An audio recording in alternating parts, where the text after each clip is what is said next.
ഒരകന്ന ബന്ധുവിന്റെ കല്യാണം കഴിഞ്ഞിറങ്ങുമ്പോഴാണ് പിന്നിൽ നിന്നൊരു വിളി കേട്ടത്. മാളവിക.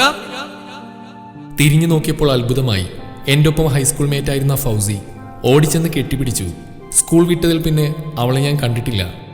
ഒരിക്കൽ കോയമ്പത്തൂരിൽ നിന്ന് വരുമ്പോൾ ഒപ്പം പഠിച്ച മെർലിനെ കണ്ടപ്പോൾ പറഞ്ഞു, ഫൗസിയുടെ കല്യാണം +2 കഴിഞ്ഞപ്പോൾ തന്നെ കഴിഞ്ഞെന്ന്. ആളെ കാണുന്നത് ഇപ്പോഴാണ്. അവൾ നന്നായി തടിച്ചിരിക്കുന്നു. ഒപ്പം 2 കുസൃതി കുരുന്നുകളും. ഞങ്ങൾക്ക് ചോദിക്കാനും പറയാനും ഒരുപാടുണ്ടായിരുന്നു. ഒരുപാട് നാളായി കണ്ട സന്തോഷത്തിലും പരിഭവങ്ങളിലുമായി കുറേ ചോദ്യങ്ങൾ ഒരുമിച്ചെത്തി.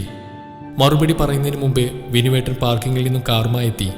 വിനുവേട്ടനെ കണ്ടതും അവളുടെ മുഖം വിടർന്നു. ഇതാണോടി നിന്റെ ആള്? പെർഫെക്റ്റ് മാച്ചാണല്ലോ. അതേടി, വാ നിന്നെ പരിചയപ്പെടുത്താം. അവളുടെ കൈ പിടിച്ച് ഒരു സ്റ്റെപ്പ് ഇറങ്ങുന്നതിന് മുമ്പേ വിനുവേട്ടന്റെ അലർച്ച കേട്ടു. I am getting late. നിന്നെ വിട്ടിട്ട് വേണം എനിക്ക് മീറ്റിംഗിനെത്താൻ. ഗേറ്റിന്റെ അവിടെ വെയിറ്റ് ചെയ്യാനല്ലേ പറഞ്ഞ്, എന്നിട്ട് ഇവിടെ കുറ്റിയടിച്ച് നിൽക്കുവാണോ? അറിയാതെ ഫൗസിയുടെ കൈ വിട്ടു. പിന്നിൽ നിന്നും അവളുടെ പതിഞ്ഞ ശബ്ദം കേട്ടു. നീ പൊക്കോ, പിന്നെ പരിചയപ്പെടാം. ദയനീയമായി അവൾ നോക്കി. ഞാൻ ഓടി കാറിൽ കയറിയിരുന്നു. എത്ര കരയരുതെന്ന് പറഞ്ഞിട്ടും അനുസരണയില്ലാതെ കണ്ണുകൾ നിറഞ്ഞു തൂവി. എന്റെ കണ്ണുകൾ കണ്ടിട്ടാവണം ആ മുഖമൊന്ന് ശാന്തമായി. 3 മണിക്കാണ് മീറ്റിംഗ്, 45 മിനിറ്റ് ഡ്രൈവ് ഉണ്ട്. ഇപ്പൊ തന്നെ 2:30 ശബ്ദം അല്പം മയപ്പെട്ടിട്ടുണ്ട്. 6 വർഷത്തിന് ശേഷം ഞാൻ എൻ്റെ ഫ്രണ്ടിനെ കണ്ടതാ. അവളെ കണ്ടപ്പോഴൊന്ന് നിന്നു. ശരിക്കും സംസാരിച്ചു പോലില്ല. അതിനാണോ ഇങ്ങനെ കിടന്ന് അലറിയത്? എന്റെ ശബ്ദവും ഉയർന്നു. എങ്കിൽ പിന്നെ നിനക്ക് സംസാരിച്ചു കഴിഞ്ഞ് ഒരു ഓട്ടോ പിടിച്ചു വരായിരുന്നില്ലേ? ആളും സ്വന്തം തെറ്റ് മറക്കാനുള്ള ശ്രമമാണ്. അതെങ്ങനെയാ? അതൊന്നും പറയാനും കേൾക്കാനുള്ള ക്ഷമയില്ലല്ലോ. എല്ലാവരുടെയും മുമ്പിൽ വെച്ച് എന്നെ ചാടിച്ചല്ലേ പരിചയം. ഞാനും വിട്ടുകൊടുത്തില്ല. അവളുടെ മുന്നിൽ വെച്ച് മാത്രമേ നാണകിടാൻ ബാക്കിയുണ്ടായിരുന്നുള്ളൂ. അതും പൂർത്തിയായി. കണ്ണടച്ച് സീറ്റിലേക്ക് ചാരി. നിനക്കെന്നാ തിരിച്ചു പോണോ? ഞാൻ കൊണ്ടുപോയേക്കാം. പിന്നെ ഞാൻ തിരിച്ചു വരുന്നുണ്ടോ നോക്കി അവളോട് തന്നെ നിൽപ്പല്ലേ. ഞാനിനി എങ്ങോട്ടുമില്ല. ആളുടെ ദേഷ്യം മുഴുവൻ ആക്സിലേറ്ററിൽ തീർക്കുന്നതറിഞ്ഞു. വീടിന് മുമ്പിൽ വണ്ടി നിന്നതും ഞാൻ ചാടിയിറങ്ങി. ആളുടെ മുഖത്തേക്കൊന്ന് നോക്കി. കലിപ്പിലാണ്. സ്വഭാവം അറിയുന്നതുകൊണ്ട് പറയാതിരിക്കാനായില്ല. പതുക്കെ പോയാൽ മതി. അത് കേട്ട ഭാവമില്ല. വണ്ടി ശബ്ദത്തോടെ റിവേഴ്സ് എടുത്ത് പാഞ്ഞുപോയി. ഭഗവാനെ വിളിച്ച് ഞാൻ അകത്തേക്കും.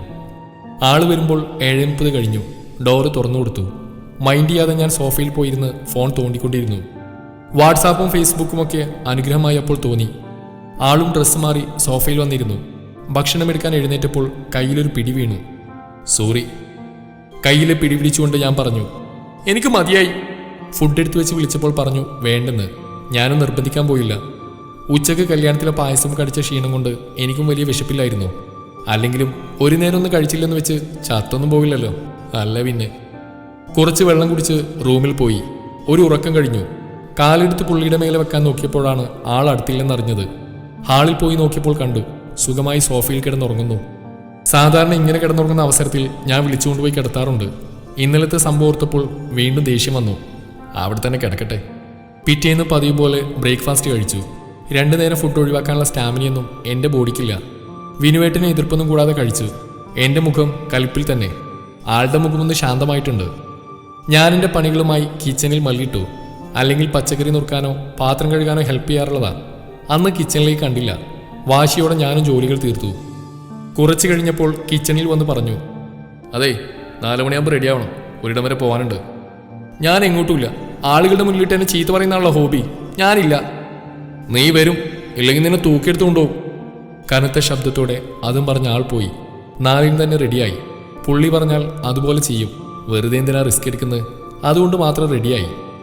എങ്ങോട്ടാണെന്ന് അറിയണമെന്നുണ്ടെങ്കിലും ഭാവം വെച്ച് ചോദിക്കാതിരിക്കുകയാണ് നല്ലതെന്ന് തോന്നി. ഒരു വീടിന് മുമ്പിൽ വണ്ടി നിർത്തി. ബെല്ലടിച്ചു. വാതിൽ തുറന്ന ആളെ കണ്ട് ഞാൻ സ്തബ്ധയായി. ഫൗസി. എന്നെ കണ്ട് അവൾക്കും അതിശയം. നീ എങ്ങനെ ഇവിടെ? അവൾ എന്നെ കെട്ടിപ്പിടിച്ചു. ഞാൻ വിനുവേട്ടൻ്റെ മുഖത്തേക്ക് നോക്കി. ആ മുഖത്ത് കുസൃതിച്ചിരി. അവൾ അടുത്തില്ലെങ്കിൽ ഞാനിപ്പോൾ കെട്ടിപ്പിടിച്ചൊരു ഉമ്മോടുത്തന്നെ ആൾക്ക്. ഫൗസി, ഇതാട്ടെ എൻ്റെ ആള് വിപിൻ. ദേഷ്യമൊക്കെ കാറ്റിൽ പറന്നു. ഞാൻ വിനുവേട്ടനെ അവൾക്ക് പരിചയപ്പെടുത്തി. അയ്യോ, ഇക്ക ഇപ്പോൾ പുറത്തു പോയുള്ളൂ, ഞാൻ വിളിക്കാം.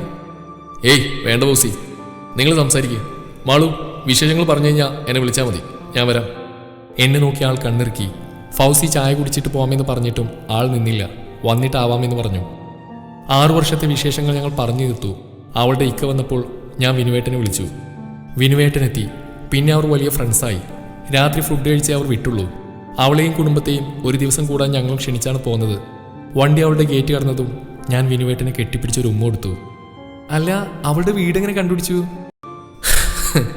നിന്റെ ഇന്നലെ തൊട്ടുള്ള മുഖം കണ്ട അവളുടെ വീടല്ല, പ്രസവിച്ച വാർഡ് വരെ കണ്ടുപിടിക്കും. വിനുവേട്ടൻ ചിരിയോടെ പറഞ്ഞു. ഞാൻ ദേഷ്യത്തോടെ മുഖം കൂട്ടി. എന്താ മുത്ത്, അതിനിനി മുഖം വീർപ്പിക്കണ്ട. നമ്മുടെ കസിൻ ആൻഡുമായി നീ വണ്ടി കയറുമ്പോൾ അവൾ സംസാരിക്കുന്നുണ്ടോ? അവൻ വഴി കുറച്ച് ബുദ്ധിമുട്ടി, എങ്കിലും നീ ഹാപ്പിയല്ലോ, അത് മതി. ഇതാണ് എൻ്റെ കലിപ്പൻ, ഇതാണ് ഞങ്ങളുടെ ജീവിതവും. ഒരുപാട് ഇണക്കങ്ങളും അതിലേറെ പിണക്കങ്ങളും.